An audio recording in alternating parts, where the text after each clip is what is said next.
Now, here's a big thing they never mention in school. A job is only one way to make money. It's just one way, and it's an okay way, but it's really one of the most soul-sucking ways to make money. So the gig economy, you do a gig and you get paid like in Grand Theft Auto. And that's basically freelancing. Let's say you have two assassins. You got the guy from No Country for Old Men, I don't remember his name, and Jason Bourne. They're two different job classifications. You got freelancing and an employee. Freelancer has no taxes withheld. They file a 1099. That's a whole other topic. Basically, they have more freedom, and an employee has less freedom. Now, an employee has more stability because they usually have a weekly paycheck, and a freelancer has to find their own clients. But this freelancing is where a lot of my students, they end up getting a job, and then they go, I would like to work for myself. And that's what we're going to talk about later. The freedom to actually make your own schedule. Now, in today's economy, companies are not loyal. This is something you need to understand. When your great grandparents were growing up, they would work for one company for 50 years. And that is dead. That is not a reality in the world anymore. And some of your parents and grandparents or people pressuring you have this delusion that company, you're going to get a job and you're going to stay there for 30 years and get a pension. Doesn't work anymore that way. You are a mercenary or Mary Poppins.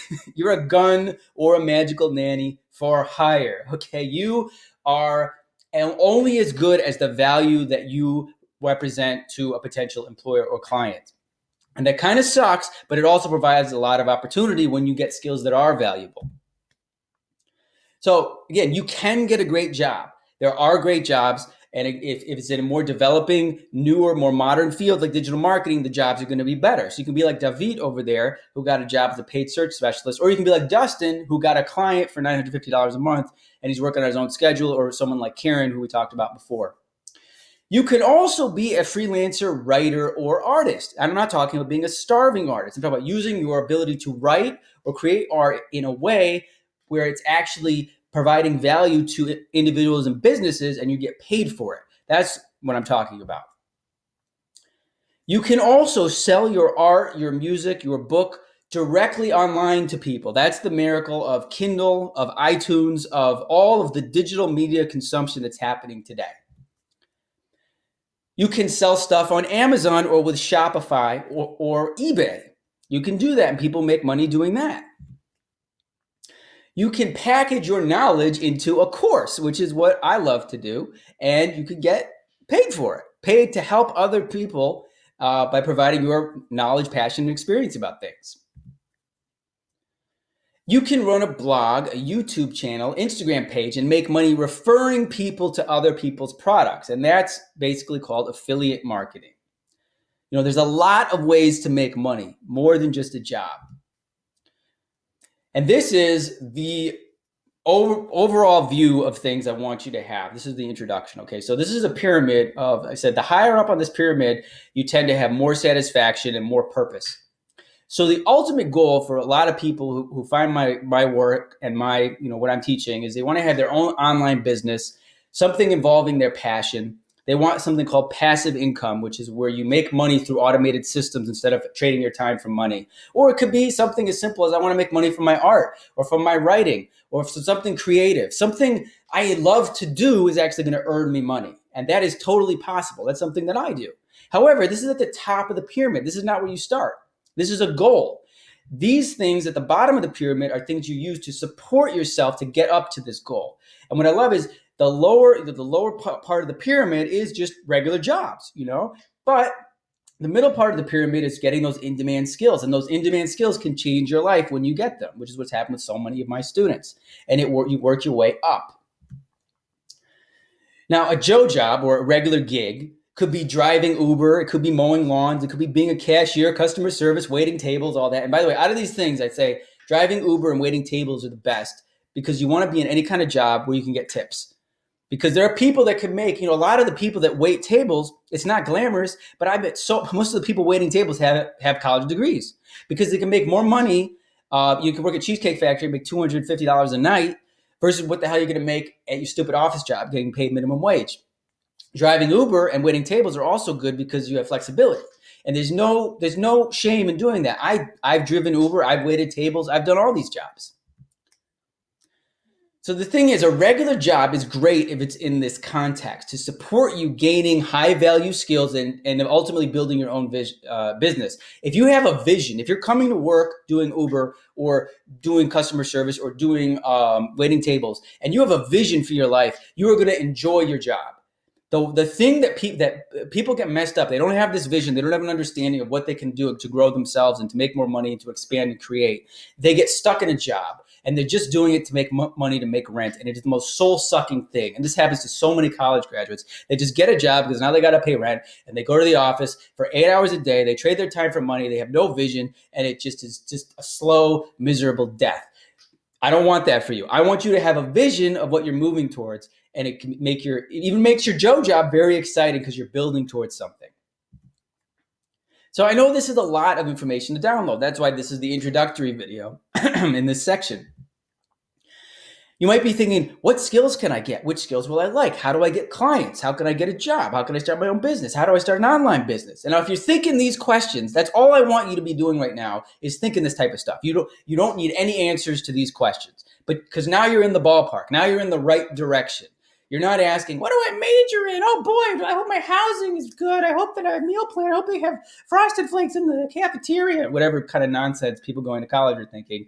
You're in the right ballpark. So now that you've ditched school and its old-fashioned ways, you need a better approach. So there's something else to consider. Mentorship and results-oriented learning, which is superior to classroom learning. That's what you're doing right now, believe it or not. You found me on the internet. You've seen the information I'm providing, and I'm providing you a form of mentorship. It's like one-on-one training, even though obviously, we're not one-on-one, but it's very different than sitting in a classroom where I'm lecturing to 300 students from a mandatory BS curriculum. Mentorship is a direct connection from someone already in the field or doing what you want to do. Now, it's also called apprenticeship, and it's in pretty much every movie ever. I mean, I could come up with a list of so many great movies where there's one character who's older and wiser and imparts information to a younger person. Now, being a doctor seems glamorous, as we said. What is the job really like? You're just putting your hands up people's asses and looking at bloody slides all day. So what would you do to find out? You just talk to a doctor. It's the simplest thing in the world. They never talk to you about this in school. Do you want to be an engineer? Great, go talk to an engineer. That's it.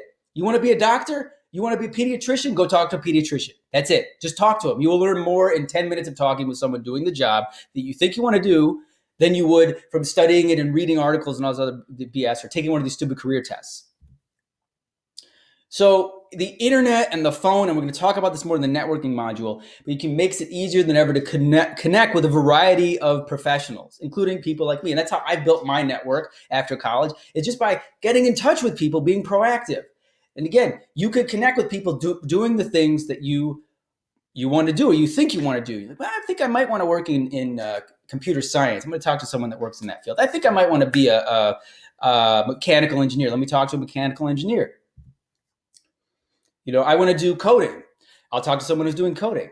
Results-focused learning. So online courses are much more geared towards results and evidence than academia. It's so funny to me because people still question my cheap-ass course. It's like $100. They ask more direct questions about my course than they would if I was charging them $40,000 for some bullshit degree. But online courses are much more effective because they're held to a higher standard because nobody expects a result from your stupid degree. No one's going to sue the school. But when you provide an online course, people are, well, what's it going to get me? Is it going to work? Is there a guarantee? So if you want to become a front-end developer, for instance, there's a website I recommend called Open Classrooms. And if you want to become a front-end developer, you do this online training, they actually have a job guarantee in 6 months because they know these skills are in demand. You'll get a job if you do what they say to do. So, this is a much more effective way to learn something. That's what I'm saying. And I'm going to recommend courses, materials, books, and resources that are practical and actionable. It's taught inside the context of getting you a result. And it's also usually taught by non-academics, i.e. people actually doing things, not just teaching it. Again, they're going to focus on results and experience, things that actually matter.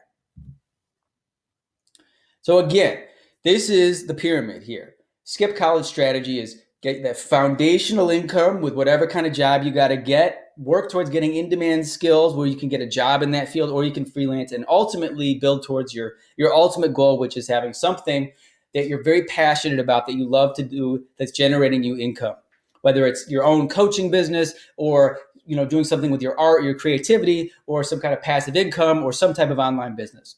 This is what you're shooting towards. This is the ultimate, the vision. And now in the next chapter, we're going to talk a little bit more about creating your own schedule, working on your own terms, which is, of course, something they never discuss in school, but is essential if you want to have a balanced and happy life. So I'll see you in the next video.